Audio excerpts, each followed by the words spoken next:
नमस्कार दोस्तों। आज महाशिवरात्रि के उपलक्ष्य में आप सबको सपरिवार हार्दिक बधाई एवं शुभकामनाएं।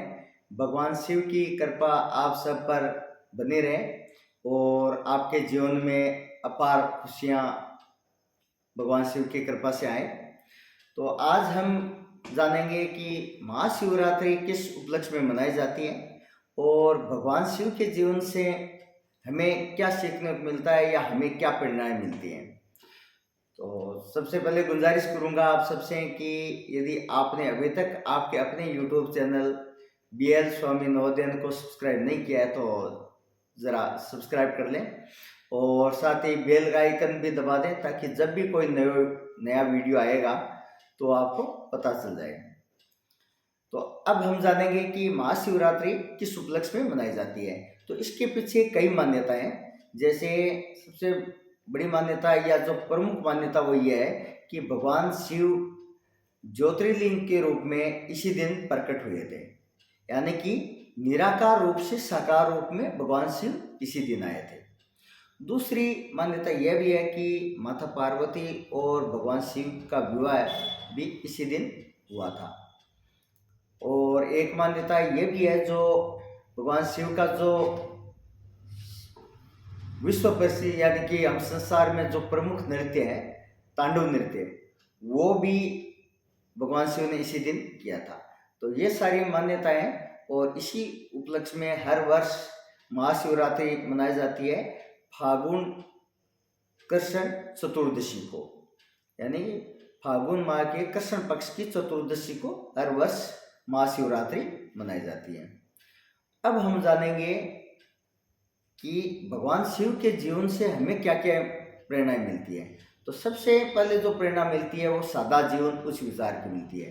तो भगवान शिव का जीवन है वो बहुत ही सरल है और किसी प्रकार का उसमें दिखावा भी नहीं है। और भगवान शिव प्रकृति की गोद में यानी कि कैलाश पर्वत पर तपस्या करते हुए विराजमान रहते हैं। जब भी हम कहीं पे भी भगवान शिव का कोई दृश्य या कोई भी फिल्म दिखाई जाती है तो कैलाश पर्वत पे तपस्या करते हुए, यानी कि इस मान्यता है कि भगवान शिव कैलाश पर्वत पे विराजमान है, हमेशा तपस्या में लीन रहते हैं।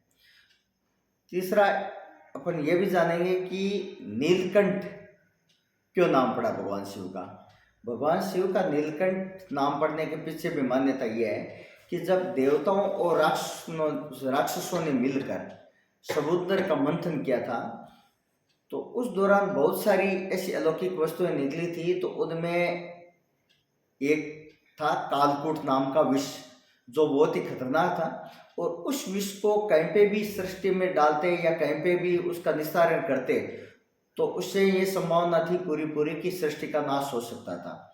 तो सृष्टि को बचाने के लिए भगवान शिव ने वो पूरा का पूरा विष स्वयं ने पी लिया और खुद की रक्षा के लिए उन्होंने उस विष को गले से आगे नहीं जाने दिया, यानी उस पूरे के पूरे विष को उन्होंने अपने गले में ही रोक लिया था। और उस विष के प्रभाव के कारण ही भगवान शिव का जो गला वो नीला पड़ गया था और उसी दिन से भगवान शिव का एक नाम नीलकंठ भी हो गया। नीलकंठ यानी नीले हैं कंठ जिनके, तो उसी दिन से भगवान का नाम शिव का नाम नीलकंठ जो दूसरा नाम है। ये भगवान का और नाम है अर्धनारीश्वर। अर्धनारीश्वर रूप के भी पीछे मान्यता यह है कि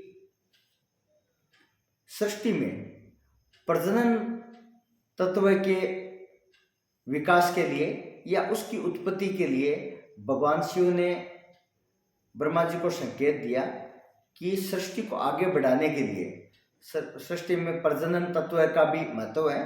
और उसी दिन से अर्धनारीश्वर का रूप लेने के पश्चात हमें प्रेरणा मिलती है कि नारी और पुरुष का समान महत्व है, यानी दोनों एक दूसरे के पूरक हैं और इसमें कोई भी छोटा बड़ा नहीं है, यानी कि स्त्री पुरुष में समानता का प्रतीक भी भगवान शिव के अर्धनारीश्वर रूप से हमें मिलता है। तीसरी ये जो आपको विशेषता बताई, एक और विशेषता है भगवान शिव की कि भगवान शिव को भोला भंडारी भी कहा जाता है। भोला भंडारी करने के पीछे कारण ये है कि उनके सरल स्वभाव के कारण वो बहुत ही आसान तरीके से यानी बहुत ही आसानी से प्रसन्न हो जाते हैं। यानी कि एक कहावत है कि सभी समस्याओं का हल मात्र एक लोटा जल। यानी कि रोज हम एक लोटा जल यदि शिवलिंग पर चढ़ाते रहें तो भी भगवान शिव हमसे बहुत प्रसन्न रहते हैं और हमारी जो भी समस्याएं, हमारे जो भी कष्ट है उनको दूर करते रहते हैं। तो एक लोटा जल चढ़ाकर भी हम भगवान शिव को प्रसन्न कर सकते हैं, इसीलिए उनको भोला भंडारी भी कहा जाता है। तो ये सब प्रेरणाएं हमें भगवान शिव के जीवन से मिलती हैं।